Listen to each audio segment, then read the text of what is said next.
Bismillahirrahmanirrahim. Assalamualaikum warahmatullahi wabarakatuh. Innal hamdalillah nahmaduhu wa nasta'inuhu wa nastaghfiruh wa na'udzu billahi min syururi anfusina wa min sayyiati a'malina.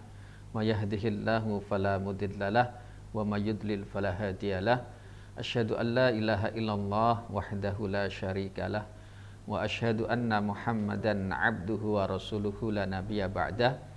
Allahumma salli wa sallim wa barik ala sayyidina Muhammadin wa ala alihi wa sahbihi ajma'in, amma ba'd. Para pemirsa Wonogiri TV yang insya Allah semuanya dirahmati oleh Allah Subhanahu wa Ta'ala, santriwan santriwati Wonogiri yang menyaksikan program Ngaji Turos pada hari ini, alhamdulillah wa syukrulillah wa la hawla wa la quwata illa billah. Hari ini kita bisa melanjutkan dari kajian kitab Risalah Al-Mustarsyidin karya Al-Imam Al-Haris bin Asad Al-Muhasibi rahimahullahu ta'ala. Nafa'anallahu bihi wa bi'ulumi fi darini wa jazahullahu anna khairan. Bismillahirrahmanirrahim.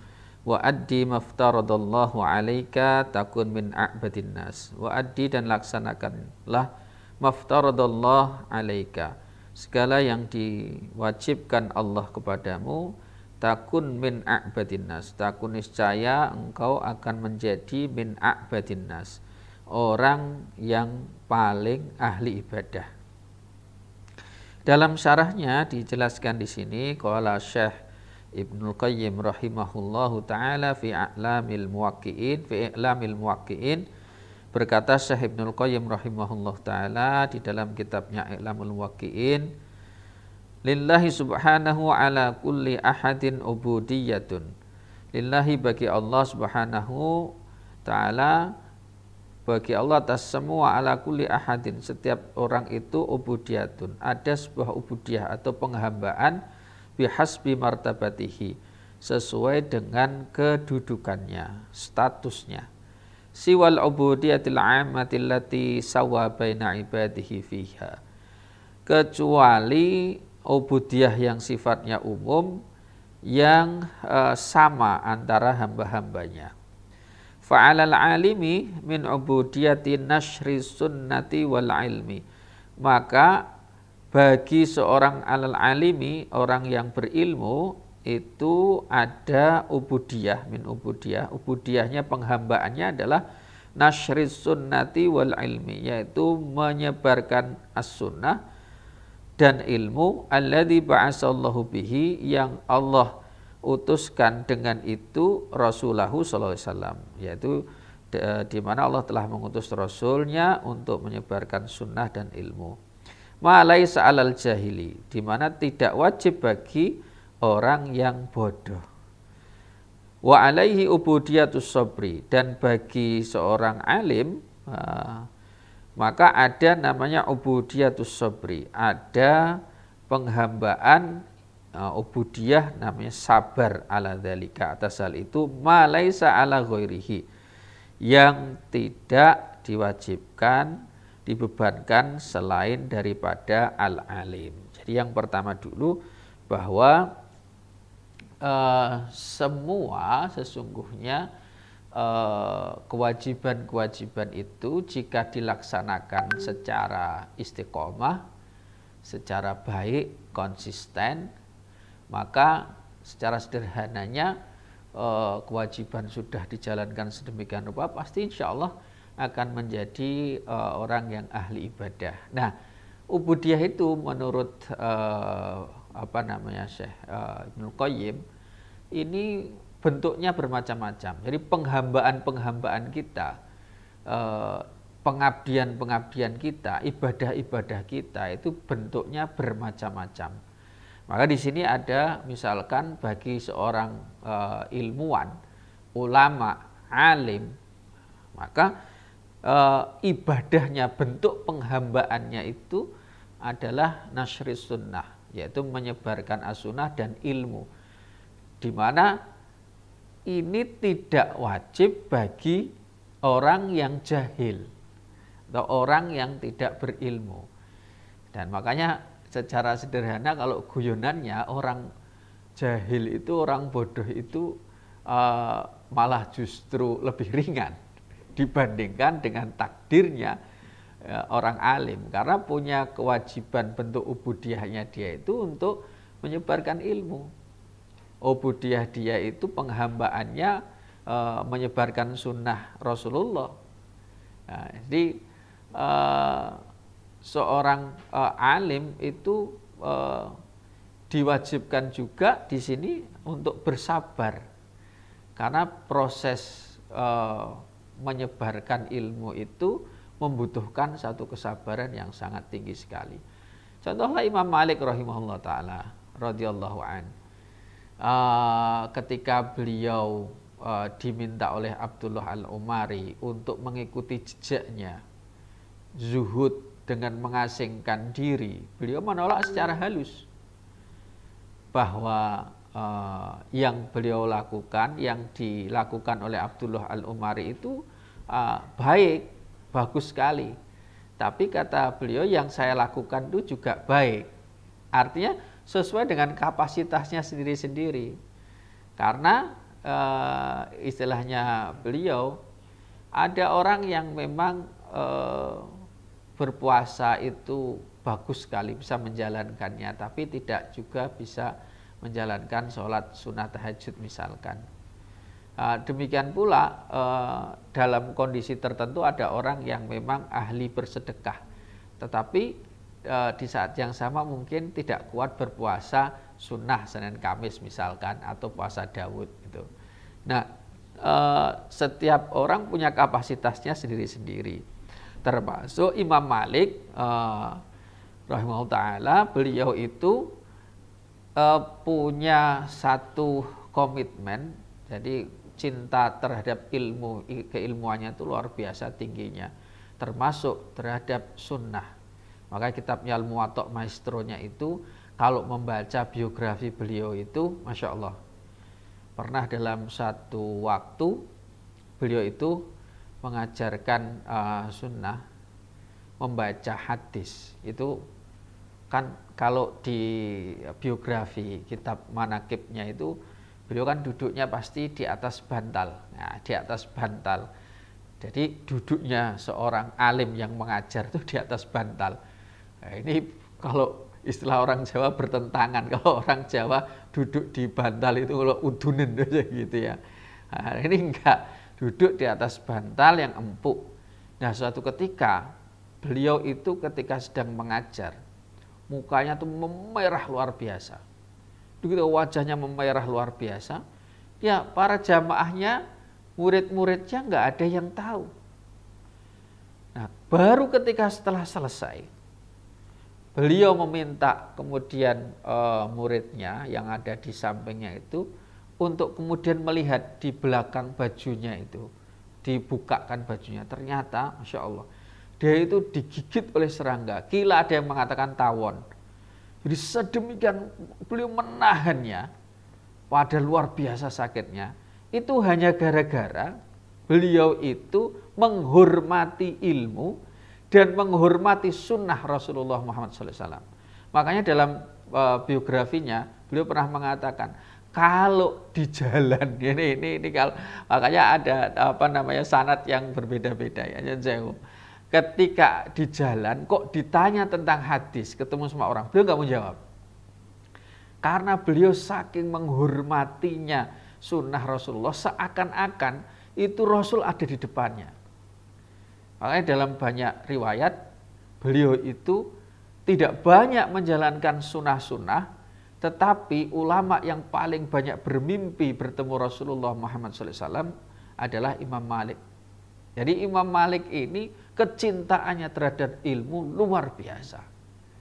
Nah, ini contoh, gitu. Maka alim itu butuh kesabaran yang tidak sederhana, karena harus kemudian menyebarkan ilmu dengan niat lillahi ta'ala, penghambaannya kepada Allah subhanahu wa ta'ala. Ini kalau untuk seorang alim. Gitu. Lalu kemudian di sini, wa alal hakimi, misalnya bentuk ubudiyahnya seorang hakim, aparat, pemerintah, hakim atau qadhi, atau kemudian orang yang berkuasa, wa alal hakimi min ubudiyati iqamatil haqqi, dari ubudiyah penghambaannya kepada Allah itu adalah iqamatil haqqi, jadi menegakkan kebenaran, wa tanfidhihi, dan melaksanakan kebenaran itu. Nah, wa ilzamihi man huwa alaihi bihi wa sabri ala dzalika wal jihadi alaihi ma laisa alal mufti, dan mewajibkan terhadap orang yang ada di bawahnya dan bersabar atas hal itu dan berupaya keras, di mana ini tidak wajib bagi seorang mufti. Masya Allah, ini beratnya seorang hakim. Beratnya seorang hakim itu bentuk penghambaannya, ubudiyahnya itu adalah menegakkan kebenaran dan melaksanakannya, termasuk terhadap orang yang di bawahnya. Makanya ada istilah hakim itu posisi kakinya itu yang kanan di surga, yang sebelah kiri itu di neraka. Sekali tergelincir, Masya Allah, berat. Makanya banyak sekali para salafus sholeh dulu itu yang justru lari ketika diminta untuk menjadi seorang hakim. Saking beratnya, tanggung jawabnya itu berat sekali. Dan membutuhkan kebijaksanaan, membutuhkan kecerdasan. Makanya Yun Sewu kalau kita ambil contoh saja ya. Kalau kita ambil contoh dari kisahnya Nabi Sulaiman. Nabi Sulaiman itu ayahandanya adalah juga seorang raja, Nabi Daud alaihissalam. Dua-duanya ini alaihissalam ini dua-duanya adalah seorang raja. Nabi Sulaiman meneruskan posisi ayahandanya. Di dalam Al-Qur'an itu juga diabadikan.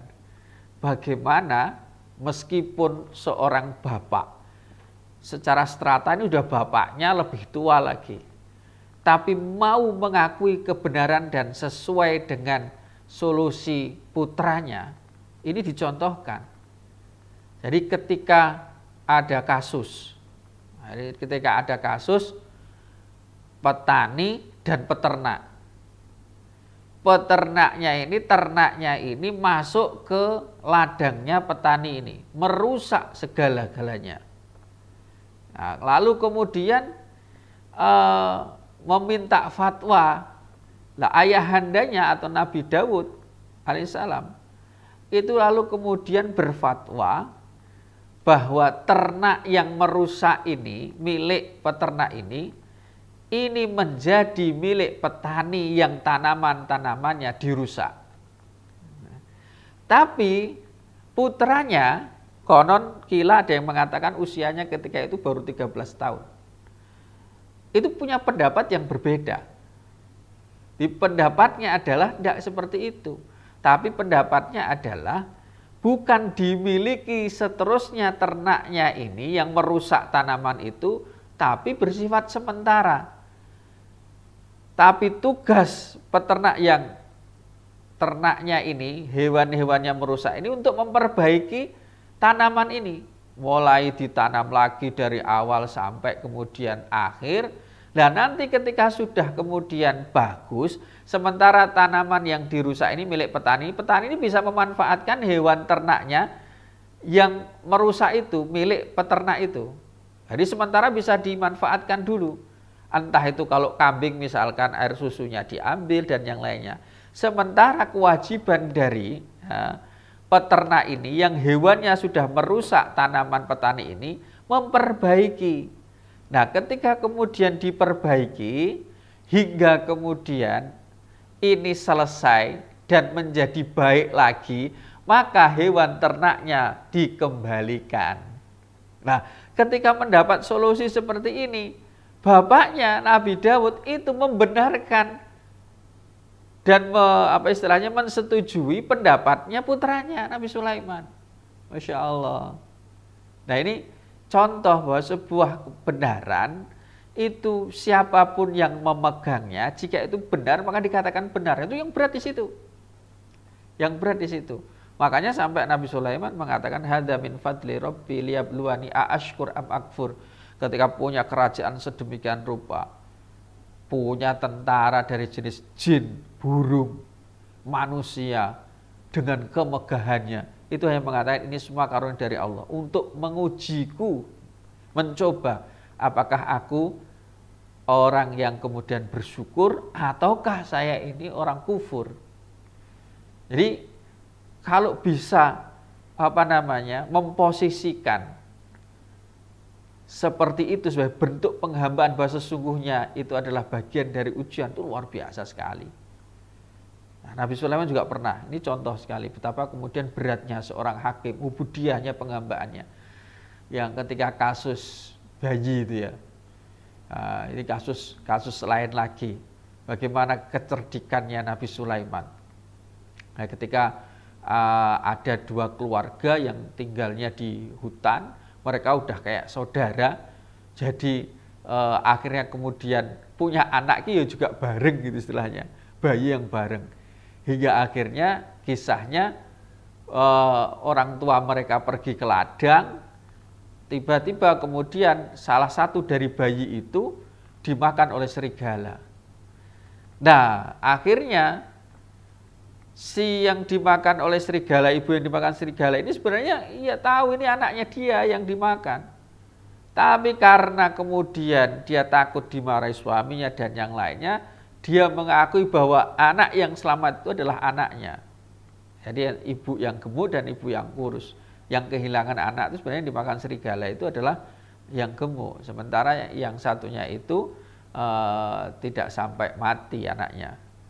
Maka karena dia mengatakan ini adalah anakku dan bersikeras, datanglah kepada Nabi Sulaiman.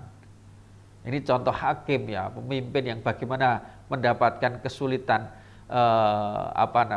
dihadapkan pada persoalan-persoalan besar dan harus menegakkan sebuah kebenaran. Ketika sampai di depan itu, dua-duanya mengakui bahwasanya ini adalah anaknya dan tidak ada yang ragu-ragu sama sekali. Sementara Nabi Sulaiman sendiri dengan kondisi yang jauh, dia tidak bisa kemudian membuktikannya. Ini sebenarnya anaknya siapa? Wong cuma di hutan, cuma dua keluarga itu. Akhirnya kemudian karena tidak ada yang mengaku, karena jelas saat ini bayi itu mesti hanya milik satu di antara keduanya. Dan yang dua-duanya itu bersikeras semuanya. Bersikeras semuanya. Jadi tidak nampak dramanya itu ya benar-benar bisa diterima lah secara, kalau manusia yang lihat itu dia bisa drama luar biasa sehingga meyakinkan juga. Akhirnya kemudian Nabi Sulaiman ngambil sebuah keputusan. Kalau begitu, ambillah seorang Al-Gojo. Kalau ini kalian mengakui bayi ini adalah milik kalian berdua, maka kemudian ini nanti akan saya belah jadi dua supaya adil bayi ini. Lah kalau dibelah jadi dua ya mesti mati kan gitu. Nah, ketika sedang diangkat itu ya awalnya masing-masing masih bersikeras. Tapi ketika mau menyentuh itu, barulah kemudian yang gemuk itu, yang kehilangan anaknya itu menyetujui saja. Tapi yang kurus itu mengatakan berhenti, baiklah, ini bukan anak saya, ini adalah anaknya dia. Ini adalah anaknya dia. Enggak jadilah Al-Gojo itu. Nabi Sulaiman kemudian memutuskan bahwa bayi ini milik ibu si kurus itu, yang justru mengatakan berikanlah ini bayi itu kepada dia. Nah, ketika ditanya, Nabi Sulaiman bilang, kalian tahu kenapa saya memutuskan itu? Karena tidak mungkin seorang ibu akan membiarkan anaknya mati. Jadi sehingga ketika dia kemudian meminta untuk biarkan saja dia itu menjadi miliknya perempuan itu, maka sesungguhnya dia adalah ibu yang asli. Nah, ini contoh kearifan seorang pemimpin, seorang hakim, betapa beratnya dihadapkan pada masalah-masalah.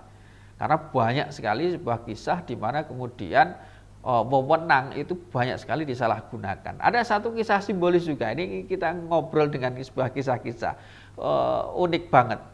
Saya nggak tahu ini kisah simbolis mungkin, tapi lucu, tapi sekaligus bisa kita jadikan sebagai sebuah ibroh. Bagaimana bentuk ubudiyah ketika menjadi seorang pemimpin itu beratnya luar biasa. Jadi kisahnya ada seorang pedagang ayam yang tetangganya itu datang kepada dia untuk kemudian minta tolong dibersihkan ayamnya. Jadi ayamnya udah habis, penjualnya itu udah habis, tapi dia datang punya ayam, suruh minta bersihkan. Ya kalau di negara Arab itu membersihkan ayam itu kan cukup kemudian disembelih, lalu kemudian ditaruh di air panas, dimasukkan ke alat itu kan bunyi hilang semua kan, udah bulu-bulunya. Lalu kemudian dibelah, kemudian dikeluarkan. Gitu aja. Lah, hari itu tetangganya bilang, saya titip ini tolong, cara bahasa Jawa diragati, tolong dibersihkan dan dipotongkan. Oke, gitu. Nah, setelah kemudian saya tinggal dulu. Datanglah ternyata seorang qadhi. Saya mau beli ayam. Dia bilang, enggak ada ayamnya, ini udah habis. Nah itu, ini ayam tetangga saya. Udah kasihkan saya saja. Nanti saya beli 2 kali lipat. Nggak bisa lah, ini kemudian milik tetangga saya. Nanti kalau tetangga saya ke sini gimana? Udah nggak masalah. Kalau tetanggamu ke sini, nanti kalau ada masalah apa, bilang aja dia itu ayamnya terbang. Ya gimana kalau nanti datang, udah disembelih dari rumah. Nanti kalau ke pengadilan, saya qadhinya, saya pemutus perkaranya. Ya benar, karena dijual lebih mahal, dikasihkan. Datanglah kemudian, mana ayam saya? Katanya miber terbang. Ya marah lah, gimana kamu itu buat lelucon. Dari rumah udah saya sembelih kok. Gimana kok kemudian bisa terbang tuh? Ributlah mereka. Nah ketika mereka kemudian ribut, lalu kemudian mereka sepakat ke pengadilan. Sampai ini kisahnya lucu tetapi inspiratif, memberikan inspirasi sebenarnya. Mungkin kisah simbolis lah gitu. Ketika perjalanan itu ternyata ada 2 orang sedang bertengkar. Yang satu Yahudi, satu Muslim. Nah ketika sedang bertengkar itu, penjual ayam yang tadi bohong tadi itu istilahnya dia mencoba melerai. Ternyata melerai perkelahian itu justru tangannya itu mencolok matanya si Yahudi itu tanpa dia sengaja. Corong wong Jawa ki nyulek gitu. Hingga kemudian marahlah Yahudi ini, dikejarlah kemudian penjual ayam ini, dia naik di atas peti musola, menjatuhi orang yang sedang tidur di bawah itu, bapak-bapak tua, mati bapak-bapak tua itu. Jadi kena 3 perkara. 1 perkara dengan tetangga, 2 perkara dengan Yahudi, yang ketiga adalah dia menjatuhi orang yang orang itu mati. Akhirnya ditangkaplah dia, dibawa ke pengadilan. Lihat, ilmu saja tidak cukup. Tapi butuh keimanan, butuh memegang tingkat hak kebenaran. Ketika sampai di pengadilan, siapa yang mengadili? Yang membeli ayam itu tadi. Jadi seorang qadhi. Ditanya, apa masalahmu? Ya ini tadi itu saya minta tolong untuk kemudian ayamnya ini untuk kemudian dibersihkan, dipotong-potong. Udah saya sembelih dari rumah. Bilangnya dia adalah terbang. Kata hakimnya itu, qadhinya, kamu orang yang beriman. Ya orang beriman lah. Masa kamu nggak percaya? Kamu percaya nggak kalau Allah itu bisa menghidupkan yang mati? Katanya, menghidupkan sesuatu yang mati. Ya percaya. Ya kalau kamu beriman, apa susahnya bagi Allah menghidupkan yang kemudian mati menjadi hidup? Akhirnya, oh iya ya betul juga. Katanya. Kalah kan? Yang kedua, kamu kenapa? Dia itu sudah kalau menculek gitu ya, mencolok mata saya sehingga mata saya sampai kemudian berdarah seperti ini. Maka saya minta hukum kisos. Apa kata qadhinya? Qadhinya bilang begini, hukumannya bagi orang Yahudi dengan Muslim itu beda. Kalau orang Muslim itu, kalau orang Yahudi itu 2 kali lipat. Jadi kalau kamu pengen hukum balas, matamu yang satu harus diculek dulu lagi kan dicolok. Kata yang ya nggak mau nanti dua-duanya saya mata saya semuanya kena berdarah ini sudah.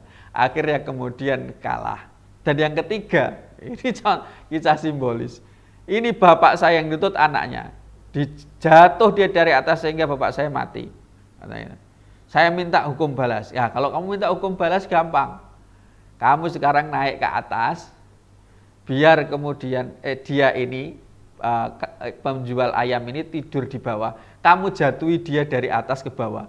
Kata si anak itu, lah nek kemudian dia gelebak kanan, gelebak kiri, dia bergerak kanan kiri, yang jatuh saya nggak menimpa dia, saya yang mati jatuhin, bukan kena dia katanya.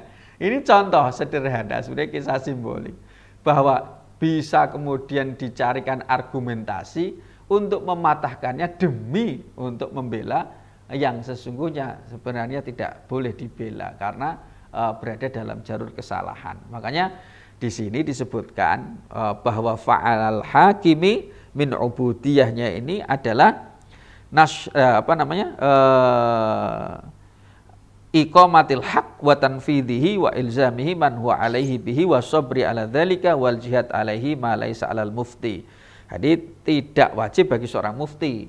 Makanya mufti itu hanya pemberi fatwa, pelaksananya bukan mufti. Makanya kalau ada orang bilang, oh kerjaannya hanya ngasih fatwa saja, ya memang karena tugasnya adalah hanya pemberi fatwa. Berikutnya wa alal ghaniyyi, bagi orang yang kaya min ubudiyahnya ada huquqi allati fi malihi ma laisa alal fakiri. Jadi kalau orang kaya itu ubudiyahnya adalah penghambaannya, bentuk penghambaannya adalah menjalankan, melaksanakan hak-hak yang ada di dalam fi malihi, dalam hartanya, ma laisa alal fakiri, di mana tidak wajib bagi seorang yang fakir. Tidak wajib bagi seorang fakir. Makanya inilah titik keadilannya. Jadi, nah ini berkaitan dengan ayat gini. Tapi kalau ada sebuah pertanyaan, maka sesungguhnya ubudiyahnya orang kaya itu tentu akan berbeda dengan orang fakir ya, orang miskin ya. Lalu kemudian kalau ditanya, ya enak mana jadi orang kaya atau orang miskin?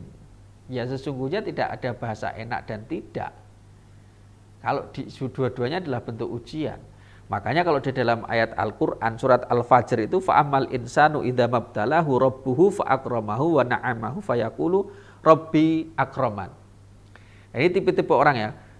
Orang yang ketika diuji dengan dimuliakan lalu kemudian diberi nikmat, fayaqul rabbi akraman. Tuhanku memuliakanku. Tapi wa amma idza mabtalahu faqadara alaihi rizquhu, ketika kemudian diuji dengan kesempitan rezekinya, fayaqulu rabbi ahanan. Tuhanku itu merendahkanku. Ini tipologi orang ya. Ketika dikasih kenikmatan, dikasih harta yang luar biasa dengan segala kemewahannya, lalu mengatakan rabbi akraman, Tuhanku telah memuliakanku. Tapi ketika diuji dengan kesempitan harta, lalu dia mengatakan rabbi ahanan, Tuhanku merendahkanku, Tuhanku menghinaku. Dijawab dalam Al-Quran, kalla, gak bisa kayak begitu, dua-duanya salah. Dua-duanya itu adalah persepsi yang salah. Nah, maka di sini balla tukrimunal yatim. Jadi tipologi orang kaya yang tidak guna menghormati orang yatim, tidak mengajak-ajak untuk memberi makan orang miskin. Nah, ada yang menarik ketika menggunakan kata kalla. Itu artinya dua-duanya itu salah. Karena di dalam tafsir Ibnu Katsir ini saya bacakan begini. Ai laisal amru kama za'ama. Jadi ketika kalla enggak kayak gitu, dua-duanya salah. Masalahnya tidak seperti klaim mereka itu. La fi hada wa la fi hada. Ya tidak seperti yang ketika dia diberi nikmat oleh Allah lalu kemudian mengatakan Robbi akraman, Tuhanku memuliakanku. Ketika disempitkan lalu mengatakan Robbi ahanan, Tuhanku merendahkanmu. Enggak kayak begitu. Tetapi di sini fa innallaha yu'til mala man yuhibbu wa man la yuhibbu. Ini menarik. Karena sesungguhnya Allah itu memberi harta, yu'til mala man yuhibbu wa man la yuhibbu. Memberi harta kepada yang dicintai oleh Allah dan kepada yang tidak dicintai oleh Allah. Wa yudayyiqu ala man yuhibbu wa man la yuhibbu. Dan menyempitkan rezeki. Allah itu menyempitkan rezeki itu kepada yang dicintainya dan kepada yang tidak dicintainya. Ini lagi. Jadi Allah itu memberi harta kepada yang dicintainya dan kepada yang tidak dicintainya. Allah menyempitkan harta itu kepada yang dicintainya dan juga kepada yang tidak dicintainya. Wa innamal madaru fi dzalika ala ta'atillah fi kulli minal halaini. Tapi pusatnya, prinsipnya itu adalah ketaatan kepada Allah di dua posisi itu. Jadi ketika dia kemudian diberi rezeki Allah, maka sesungguhnya Allah meluaskan itu, apakah dia bersyukur atau kufur. Ujian juga.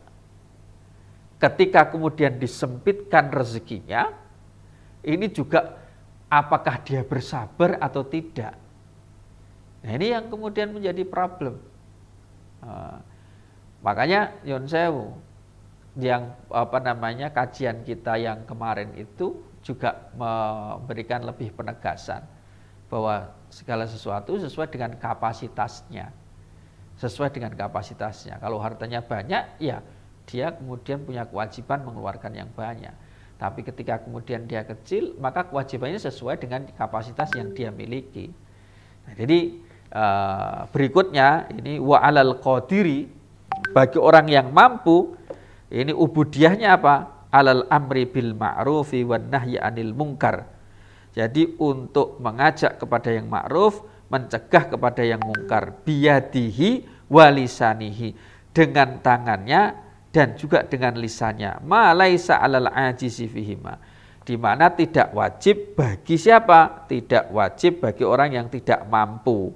Nah, kaitannya dengan amar ma'ruf nahi mungkar ini, jadi di sini juga ada sebuah keterangan ya, sudah ada keterangan sekali di mana Imam Ahmad dan yang lainnya, selain dari Imam Ahmad yang lainnya itu menyebutkan satu asar bahwa Allah Subhanahu wa ta'ala itu pernah memberikan perintah kepada malaikat untuk menghancurkan satu desa. Nah, malaikat kaget. Kenapa kok desa itu dihancurkan? Kenapa kok kemudian harus dihancurkan? Padahal dia, ya Rabbi kaifa wa fihim fulanul abid. Bagaimana kok harus dihancurkan? Di dalamnya itu ada seorang hamba yang ahli ibadah. Kata beliau, maka kata Allah di sini, bihi fabda fa innahu lam yata'ammar wajhuhu yata'ammar wajhuhu fiyya yauman qattu. Jadi karena orang ahli ibadah itu hanya sekedar ibadah aja, dia enggak pernah wajahnya berubah marah karena untuk diriku. Jadi mohon maaf, ini contoh sederhana. Makanya zuhud, gitu ya. Zuhud itu tidak bisa kemudian hanya dimaknai secara pasif, tetapi harus bersifat juga aktif.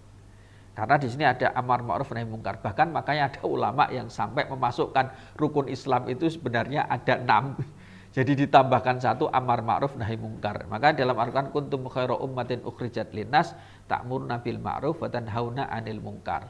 Terakhir ini ya terkait dengan amar ma'ruf nahi mungkar. Jadi mengajak kepada kebajikan dan mencegah pada kemungkaran. Di mana di sini juga dikisahkan terkait dengan salah satu ulama, yaitu ulama itu Mu'ad Ar-Razi, itu ketika sedang menjelaskan tentang masalah amar ma'ruf nahi mungkar, itu kemudian ada wanita yang kemudian angkat tangan, tanya, apakah amar ma'ruf nahi mungkar itu juga wajib pada kami? Dijawab, ya wajib buat kalian, tetapi amar ma'ruf nahi mungkarnya kalian adalah di hati. Doa.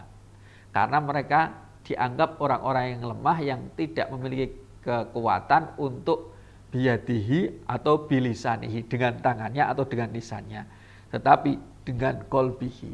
Nah, itu menurut pendapat Imam Mu'ad Ar-Razi atau Syekh Mu'ad Ar-Razi ya. Jadi secara umum bahwa ubudiyah kita atau penghambaan kita itu dilaksanakan sesuai dengan kapasitas kita masing-masing. Setiap orang bisa menjalankan penghambaannya kepada Allah sesuai dengan kapasitasnya masing-masing. Mudah-mudahan yang sedikit ini bisa bermanfaat untuk diri saya sendiri khususnya, dan juga para pemirsa Unukiri TV. Insya Allah akan kita sambung pada pertemuan yang akan datang. Kurang lebihnya mohon maaf. Wallahul muwaffiq. Wassalamualaikum warahmatullahi wabarakatuh.